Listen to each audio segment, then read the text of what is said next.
Hello, welcome back to our channel. നമ്മൾ മലയാളികളുടെ സ്വന്തം മമ്മൂക്ക ഇരട്ട വേഷങ്ങളിൽ എത്തിയ ചില സിനിമകൾ ഏതൊക്കെയാണെന്ന് നമുക്ക് നോക്കാം. ആദ്യത്തേത് ദാദാ സാഹിബ്. വിനയന്റെ സംവിധാനത്തിൽ പുറത്തിറങ്ങിയ ചിത്രമാണിത്.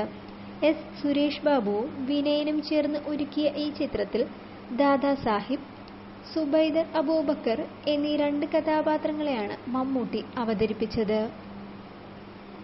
മായാ ബസാർ. പി എ റസാക്കിന്റെ തിരക്കഥയിൽ തോമസ് സെബാസ്റ്റ്യന്റെ സംവിധാനത്തിൽ പുറത്തിറങ്ങിയ ഈ ചിത്രത്തിൽ മമ്മൂട്ടി, രമേശൻ, ലക്ഷ്മി നാരായണൻ എന്നീ രണ്ട് കഥാപാത്രങ്ങളെയാണ് അവതരിപ്പിച്ചത്. ഈ പട്ടണത്തിൽ ഭൂതം. ജോണി ആന്റണിയുടെ സംവിധാനത്തിൽ പുറത്തിറങ്ങിയ ഈ ചിത്രം ഒരു ഫാന്റസി കോമഡി ചിത്രമായാണ് പുറത്തിറങ്ങിയത്. ചിത്രത്തിലെ നായകനായ ജിമ്മിയായിട്ടും മറ്റൊരു കഥാപാത്രമായ ഭൂതമായും മമ്മൂട്ടി ഈ ചിത്രത്തിൽ അഭിനയിച്ചു. കോബ്ര.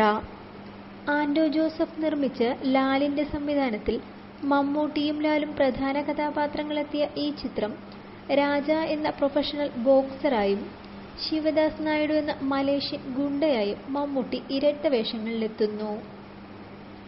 കടൽ കടന്നൊരു മാത്തുക്കുട്ടി. ഈ ചിത്രത്തിൽ മാത്തുക്കുട്ടിയായും മമ്മൂട്ടി എന്ന സിനിമാ താരമായും നമ്മുടെ മെഗാസ്റ്റാർ മമ്മൂട്ടി അഭിനയിച്ചു. ഇതുപോലെ നിങ്ങൾക്കറിയാവുന്ന മറ്റ് ചിത്രങ്ങൾ കമന്റ് ബോക്സിൽ രേഖപ്പെടുത്തുമല്ലോ. ഈ വീഡിയോ നിങ്ങൾക്ക് ഇഷ്ടമായെങ്കിൽ ഈ ചാനൽ സബ്സ്ക്രൈബ് ചെയ്യുക, മറ്റുള്ളവർക്കായി ഷെയർ കൂടി ചെയ്യുക. Thank you for watching.